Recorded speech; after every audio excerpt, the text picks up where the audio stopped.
Hello दोस्तों, आज का हमारा टॉपिक है कंप्रेसिव स्ट्रेंथ ऑफ ब्रिक। आखिर हम किसी ईंट का कंप्रेसिव स्ट्रेंथ क्यों निकालते हैं?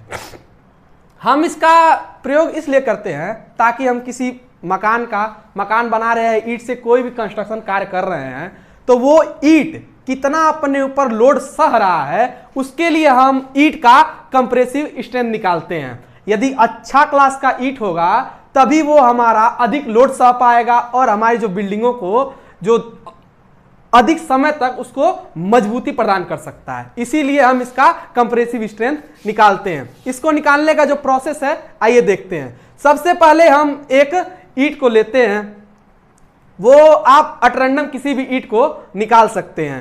4-5 ईंट को लेते हैं, उसके बाद हम उसे 24 घंटे के लिए पानी में भिगो देते हैं। पानी में भिगोने के बाद 24 घंटे बाद उसको निकालते हैं और उसके फ्रॉग में ये ईंट है, इसका ये जो फ्रॉग, इसका जो कंपनी का लोगो बना रहता है या ये जो ईंट का ये जो हिस्सा रहता है, कभी ये चौकोर में आता है या इस साइज में, इसी को हम फ्रॉग बोलते हैं। इसमें हम 1/3 का मसाला भरते हैं। यहां 1/3 का मतलब है यदि 1 kg हम सीमेंट का प्रयोग कर रहे हैं उसमें हम 3 kg बालू का प्रयोग करेंगे। इसका मसाला बनाकर हम उसमें प्लेन भर देंगे।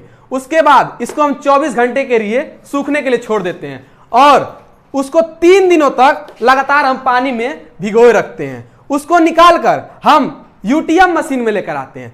यहां यूटीएम का फुल फॉर्म होता है यूनिवर्सल टेस्टिंग मशीन। ये यूटीएम का डायग्राम है। इसमें हम उस ईंट को लेकर आते हैं और यहां पर उसको हम कंप्रेसिव फोर्स प्रदान करते हैं।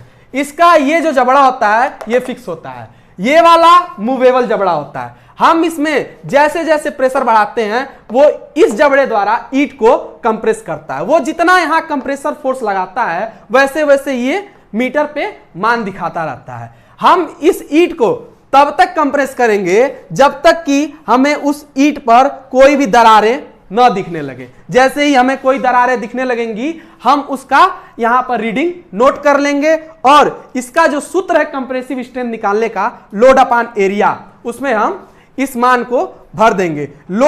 लोड हम जो ये मान हमें प्राप्त हुआ है उसको भरेंगे और जो एरिया है, एरिया हम ईंटे के ऊपरी सतह पर हमने फोर्स लगाया है।